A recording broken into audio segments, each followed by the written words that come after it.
गुरु प्यारी साध संगत, बहुत शुभ घड़ी है। सितंबर का महीना चल रहा है। स्वामी जी के जन्म दिवस के पावन महीने के रूप में हम सब ये पूरा महीना उनकी याद, उनकी शिक्षाओं को एक बार फिर से याद करके जीवन में उतारने के लिए प्रयास कर रहे हैं। मनुष्य जीवन में माया का, संसारिक काल चक्र का इतना बड़ा पसारा होता है। बहुत भाग्यशाली चंद गिने चुने जीव ही ऐसे होते हैं जो इस जीवन के सही स्वरूप को, सत्य को जान सकें जीवन में। पीपा जी महाराज हुए एक संत, उन्होंने बड़ा जोर देकर कहा है, संसार बिल्कुल अलग उस परमात्मा की रचना का स्वरूप है, और जो हम और आप इस संसार को बरत रहे हैं वो माया का बड़ा भारी पसारा है। अभी हम उस परमात्मा के भेद को एक अंश मात्र भी नहीं जान पाए हैं। कहा, जो ब्रह्मंडे सोई पिंडे, जो खोवे सो पावे, पीपा प्रणवय परम तत्व को सद्गुरु होए लखावे। इस संसार की सच्चाई बिल्कुल अलग, परमात्मा की अलग व्यवस्था है जो हमारे जीवन में कुछ चंद चीजों को जीवन में धारण करके प्राप्त हो सकती है। पीपा जी महाराज बड़ा साधारण सा एक जीवन में अनुसरण करने का साधन दे रहे हैं। कहते, रात को जब आप सोते हो, आप आसमान की तरफ नजर उठाकर देखो, आपको बहुत सारे छत्र नक्षत्र दिखाई देंगे, तारे दिखाई देंगे, चांद दिखाई देगा, पूरा ब्रह्मांड का कुछ छोटा छोटा स्वरूप आप समझ पाएंगे। पीपा जी महाराज कह रहे हैं, इस ब्रह्मांड के सामने हमारी इस पृथ्वी का, इस धरती का स्वरूप एक कण के बराबर है। जैसे बहुत बड़ा भंडार लगा हो, उसमें एक कण की क्या कीमत हो सकती है। इस पूरे ब्रह्मांड में हमारी इस पृथ्वी का जो स्वरूप है एक दाने के बराबर है, और उस पूरी पृथ्वी में हम और आप मनुष्य, साधारण जीव, आप कल्पना कर सकते हैं हमारा क्या अस्तित्व होगा, हमारा क्या वजूद होगा इस पूरे ब्रह्मांड में जो परमात्मा ने बनाया है। ऐसे कई ब्रह्मांड हैं, उन तमाम ब्रह्मांडों में मनुष्य का अस्तित्व ना के बराबर है।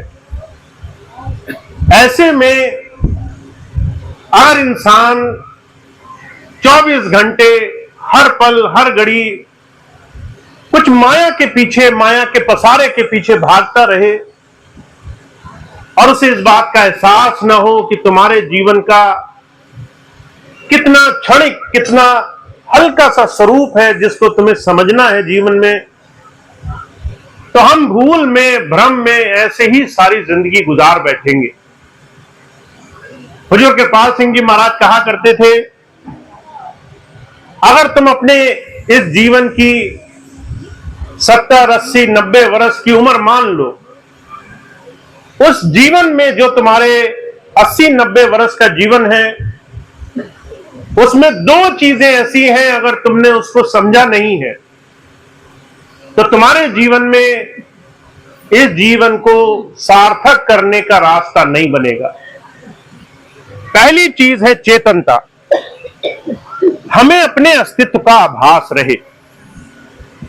हम इस संसार में ऐसे हैं जैसे हाथ से निकलती हुई रेत होती है।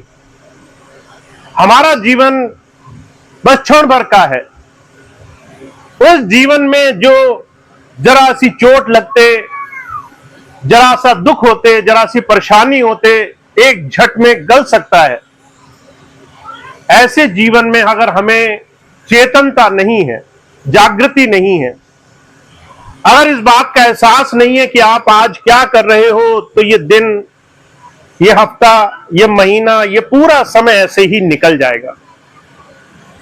आपको इस बात का एहसास होना जरूरी है कि आपका ये जीवन बहुत खास, बहुत विशेष प्रयोजन के लिए आपको मिला है। आपके इस जीवन का अर्थ वह आपके जीवन में इस मनुष्य जीवन की सार्थकता समझ लेने में है। दूसरी बात कहते हैं, आपको अपने जीवन में स्वीकृति होनी चाहिए। आपको इस बात का एहसास होना चाहिए कि जो भी जीवन में घट रहा है उसके पीछे कोई बड़ा विशेष कारण परमात्मा ने जोड़ करके हमें संसार में भेजा है।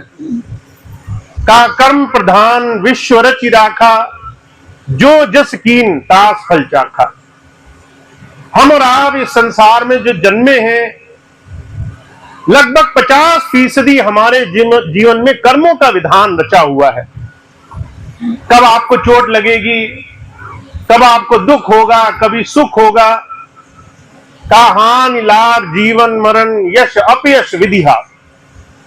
कब फायदा होगा, कब नुकसान होगा, आप इससे लड़ नहीं सकते हो। कब आपके जीवन में चोट लगेगी, कब अचानक कोई चीज मिल जाएगी, ये आपके बस में नहीं है। कब आपको ख्याति मिलेगी, कब कोई आकर के आपको बुरा बोलने लगेगा, ये आपके हाथ में नहीं है। इस कर्म के विधान से लड़ो मत। इस कर्म के विधान को तोड़ने की कोशिश मत करो।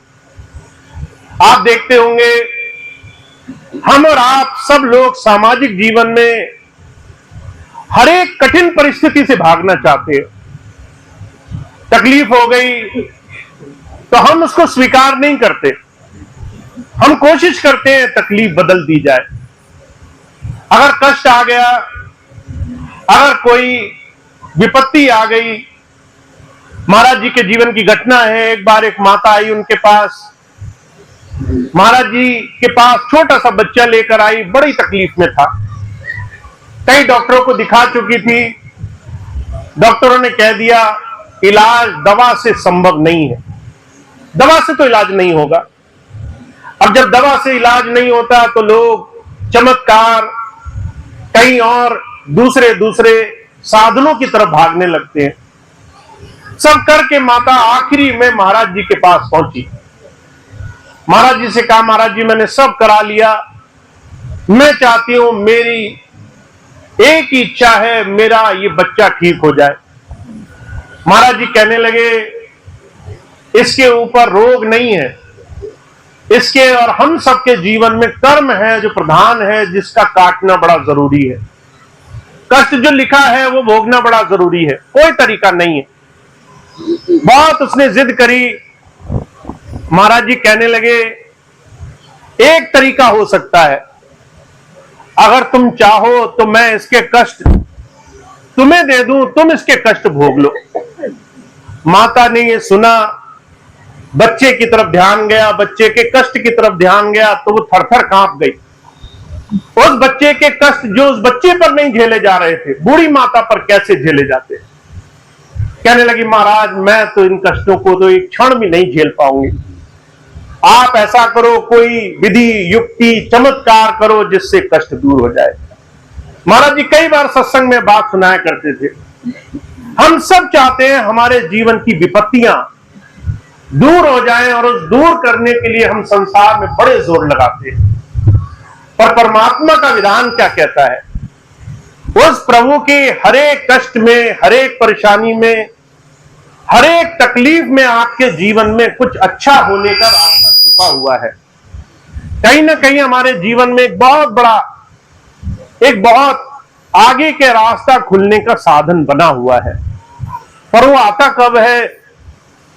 जब आप जागृति के साथ अपने जीवन में स्वीकार करने का साधन ले आओ। इस बात को स्वीकार करो कि जीवन में अच्छा और बुरा दोनों होगा। अच्छा अगर अच्छा लग रहा है, अगर उसको हम छोड़ना नहीं चाहते तो बुरा भी छोड़ने का हमें कोई अधिकार नहीं है, हम उससे भी नहीं भाग सकते।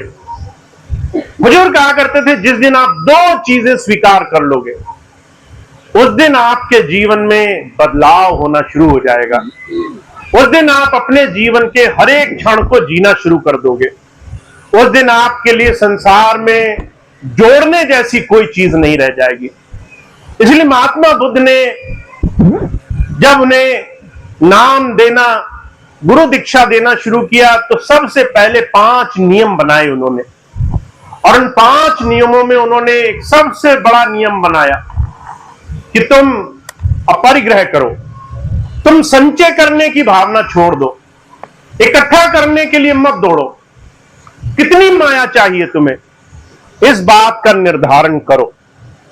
एक तुम्हारे गुजारे के लिए जरूरी होगी, दूसरा तुम्हारे भंडार भरने के लिए भी काफी नहीं होगी। अगर तुमने इन दोनों के बीच में निर्णय नहीं किया, कितना तुम्हारे जरूरी जीवन के लिए जरूरी है और कितना तुम्हारे भंडार भरने के लिए जरूरी है, इसके बीच में तुमने निर्णय नहीं किया, तो ये जीवन सिर्फ पैसे के, माया के, भोगों के पीछे भागने का साधन बन जाएगा।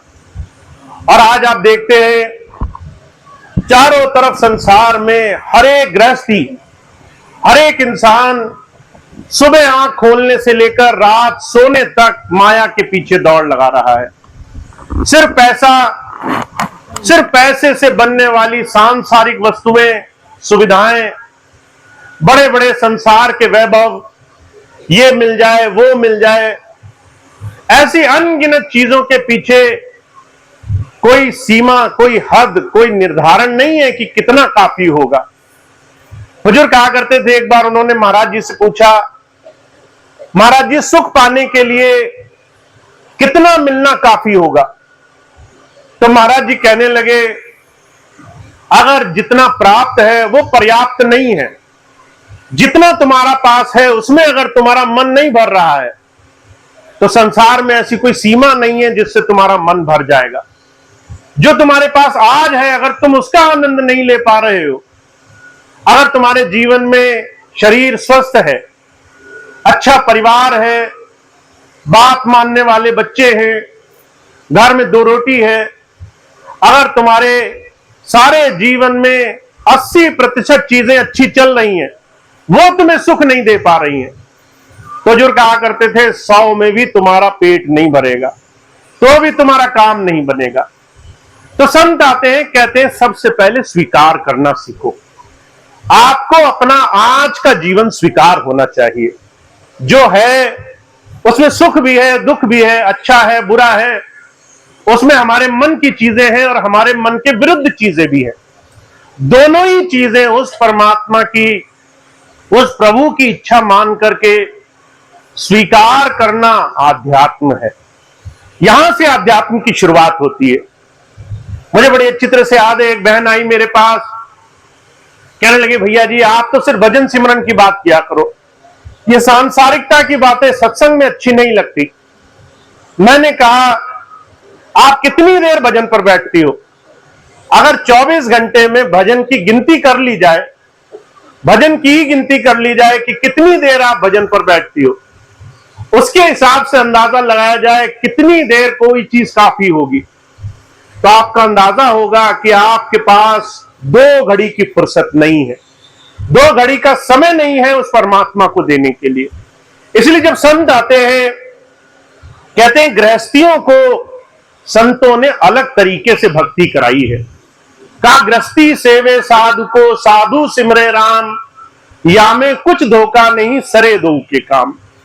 जो गृहस्थी है, जिसका 24 घंटे संसार में, कर्तव्य में, जिम्मेदारियों में जीवन चल रहा है, उसका मन बदलना, संसार के भोगों में, दुनिया की काम काज करते हुए इसमें लिप्त न रहना, ऐसी व्यवस्था सिखाना संतों का काम होता है।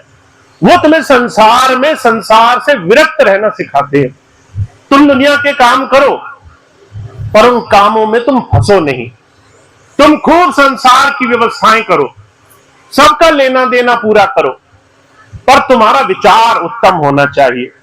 तुम्हारा मन दुनिया की तमाम चीजों में एक बड़ा उद्देश्य, बड़ा लक्ष्य देखने का होना चाहिए। अगर तुम सुबह उठे और जो भी काम तुम्हारे आज के तय हैं, घर में रहना है, बच्चों के साथ थोड़ा समय गुजारना है, थोड़ा कारोबार में गुजारना है, पर हर एक चीज में उद्देश्य भोग है कि मैं नौकरी करूंगा तो लाखों रुपया मिलेंगे, मैं बच्चों के साथ इस तरह से व्यवहार करूंगा तो मुझे वो मिलेगा, मैं अपने घर में माता पिता पत्नी के साथ व्यवहार करूंगा तो मुझे ये लाभ मिलेगा। अगर हर एक चीज की सिर्फ स्वार्थ से बनी हुई इच्छाएं हैं तो हजूर कहते हैं कि आपका ये जो गृहस्थ है ना, सिर्फ भोग बनेगा। और जहां भोग होता है, जहां जरूरत से ज्यादा चीजों को भोगने की इच्छा रहती है, वहां रोग पनप जाते हैं, वहां बीमारियां पनप जाती है, वहां तकलीफें पनप जाती है। अगर शरीर में आपने चीजों को जरूरत से ज्यादा किया तो शरीर में रोग लग जाएंगे। अगर व्यावहारिकता में चीजों को जरूरत से अनैतिक रूप में किया तो संसार में विकृति आ जाएगी, लड़ाई झगड़े मच जाएंगे, शांति चली जाएगी, आपके जीवन में उथल पुथल शुरू हो जाएगी। तो जो कहते हैं आपका सामाजिक जीवन वो आपकी जीवन की सच्चाई के अनुरूप होना चाहिए। पहले हर दिन ध्यान रखो आखिर आप कोई भी चीज करके पाओगे क्या। दूसरी चीज ये ध्यान रखो कि जो भी हो रहा है उसमें गलत कुछ नहीं है, अच्छा और बुरा दोनों ही स्वीकार करना है। और ये दोनों चीजें मानने के बाद आपके जीवन से हर एक काम वो होगा जो आपको जीवन में संपूर्णता की तरफ, आपको जीवन में संतोष की तरफ ले जाने वाला बनेगा। आपको जो मिलेगा आप बस उसका धन्यवाद करोगे। आपका जो काम खराब होगा आप उसके लिए जीवन में शक्ति मांगोगे, प्रार्थना करोगे कि मुझे इस विषमता से ऊपर उठने की शक्ति परमात्मा दे, मुझे इतना इन तमाम तकलीफों को झेलने की शक्ति दे कि ये चीजें मुझे महसूस ना हो, इन तमाम चीजों को मैं आसानी से जीवन में धारण कर सकूं। इसीलिए आपने जितनी भी प्रार्थनाएं सुनी होंगी उन तमाम प्रार्थनाओं में ये कहीं नहीं कहा गया कि मेरे रोग मिटा दो, सिर्फ ये कहा गया मुझे इतना समर्थ बनाओ कि मैं इन तमाम चीजों को आराम से कर सकूं। वेदांतों में क्या कहा गया, स्वामी जी महाराज अक्सर एक बात कहा करते थे, प्रार्थना का अगर सही स्वरूप आप समझ गए तो समझ लीजिए आपके जीवन में हर दिन आपके लिए बड़ा सहज हो जाएगा। कास्तो मां सदगमय तमसो मां ज्योतिर्गमय नत्योर मां अमृतगमय। अगर मैं संसार में बुराइयां देख रहा हूं तो हे परमात्मा मुझे ऐसा मत बनाना कि मैं उन बुराइयों से लड़ने लगूं, जाकर के उन तमाम लोगों का विरोध करूं, गलत को गलत कहूं, लोगों को जाकर फटकारूं, गुस्सा करूं, चीखूं, चिल्लाऊं। असद से बचने का मुझे एक ही वरदान देना कि मैं इतना शक्तिशाली हो जाऊं, इतना समर्थवान हो जाऊं, अंदर से इतना मजबूत हो जाऊं कि कोई कितना ही बुरा करे मेरे लिए वो बुराई मेरे ऊपर असर ना करे। वो तमाम बुराइयां होंगी जरूर, मैं उन्हें बदल नहीं पाऊंगा, पर मैं इतना समर्थ होना चाहिए कि उन तमाम बुराइयों का असर ही ना लूं मैं। दूसरी प्रार्थना क्या करी कि संसार में अंधकार बहुत है, तम बहुत है, इस तम का मैं नाश नहीं कर पाऊंगा, मैं अकेला सारा संसार बदल नहीं लूंगा, पर मुझे ऐसा समर्थवान बनाना कि मेरे अंदर प्रकाश रहे, मेरे अंदर सद्भाव रहे, मेरे अंदर ज्योति हो। फिर तीसरी बात कही, मृत्यु को कोई नहीं हरा पाया, पर मुझे ऐसी शक्ति देना मैं अमृत को प्राप्त कर सकूं। तो हजूर कहा करते थे, संत आते हैं बड़ा आसानी से एक छोटी सी बात समझाने के लिए आते हैं, दुनिया को बदलो मत, खुद को इन तमाम बुराइयों से ऊपर उठाना शुरू करो, दुनिया में गलतियां मत खोजो, अपने आप को इतना मजबूत बनाओ कि आपका जीवन हर दिन हर घड़ी आपके जीवन की तरफ बढ़ने वाला बने। तो महाराज जी ने एक ही बात कही है, इसको पाने के लिए आपको 2-3 नियम अपनाने पड़ेंगे। पहला नियम अभी आपको बताया, आपके जीवन में चेतनता होनी चाहिए। आप सुबह उठोगे और फंस जाओगे संसार के काम में, बच्चे हैं उनमें उलझ जाओगे, घर में उलझ जाओगे, साफ सफाई में उलझ जाओगे, चीजें इधर उधर देखोगे, मन इधर उधर बेचैन रहेगा, किसने गलत कर दिया, हजार तरह की बातें मन में आएंगी। जब नौकरी पर जाओगे तो लोग आकर ताना मारेंगे, कोई इधर बुरा बोलेगा, उधर बुरा बोलेगा। इन तमाम झंझटों में ये मत भूल जाना, ये सब करने तुम यहां नहीं आए थे, ये सिर्फ संसार की वस्तुएं हैं, रंगमंच है, एक बहुत बड़े कवि हुए शेक्सपियर, वो कहा करते थे संसार एक रंगमंच की तरह है। जैसे कहीं नाटक देखने चले जाओ, अभी अगले महीने दशहरा आ रहा है, आप खूब देखेंगे इसने रावण का रूप धर लिया, उसने भगवान राम का रूप धर लिया, अलग अलग लोग अलग अलग किरदार निभाएंगे। शेक्सपियर कहते हैं ये सारी चीजें जितनी भी तुम्हारे जीवन में हो रही हैं सुबह से लेकर शाम तक, ये सिर्फ किरदार है। आखिर में तुम अपने आप को पात्र की तरह देखोगे, एक वो चरित्रकार जो इन तमाम पात्रों को निभा रहा है। वो चेतनता तुम्हारे अंदर आनी चाहिए। तुम सारे काम तो कर रहे हो पर फिर भी ये काम तुम नहीं हो। तुम अपने जीवन में वो हो जो शांति से एकांत में 2 क्षण बैठ करके इन तमाम चीजों से अलग होना चाहते हो। दूसरी चीज जीवन में स्वीकृति ले आना, जो भी है उससे लड़ना मत, हर चीज का संसार में दोष मत निकालना। और तीसरी चीज, आखिरी चीज कह रहे हैं, जिस दिन तुमने ये 2 काम कर लिए उस दिन तुम जीवन जीना सीख जाओगे। उस दिन हर दिन वो काम करोगे जिसमें तुम अपने आप को और मजबूत बना सको। तुम्हारी प्रार्थनाएं, तुम्हारे जीवन से होने वाले काम, तुम्हारे जीवन में हर एक कर्तव्य तुम परमात्मा की भक्ति मानोगे।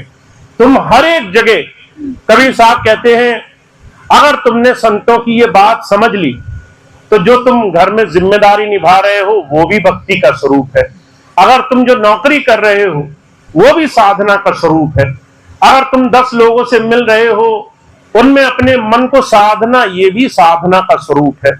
तुम हर जगह अपने आप को सधता हुआ देखोगे, हर जगह अपने आप को संभलता हुआ देखोगे। लोग तुम्हें गुस्सा करने की कोशिश करेंगे, तुम शांति से बैठ पाओगे क्योंकि तुमने मन को साधना सीख लिया है। तो साधना, आध्यात्म, भक्ति, ये आंखें बंद करके बैठने का प्रश्न नहीं है, ये आंखें खोल करके जीवन को समझने का प्रश्न है। इसीलिए आप एक चीज अपने जीवन में पूरी तरह से स्वीकार कर लें कि आपको 2 घड़ी दिन में जो समय निकालेंगे वो सिर्फ भक्ति नहीं मानी जाएगी। आप पूरे दिन कैसे व्यवहार करते हैं वो भक्ति में गिनी जाएगी।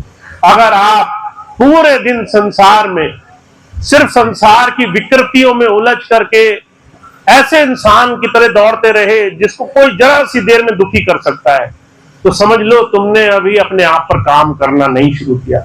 और महाराज जी एक छोटी सी बात कहा करते थे संसार के लोगों को पता होता है कि किसको किस तरीके से परेशान करना है। हर एक इंसान जानता है इसकी ये कमजोरी है, ये कमजोरी है। अगर मैं इसको इसके चरित्र के खिलाफ बोल दूंगा तो ये जो है आग बबूला हो जाएगा। अगर मैं इसको बोल दूंगा कि तुमने झूठ बोला तो ये आग बबूला हो जाएगा। अगर मैं इसको बोल दूंगा कि तुम सही काम नहीं करते तो ये आग बबूला हो जाएगा। लोग आपके साथ खेलेंगे पर आपको अपने मनोभाव को समझना है। अगर आप संसार के साथ उलझ गए तो आपके जीवन में साधना नहीं हुई।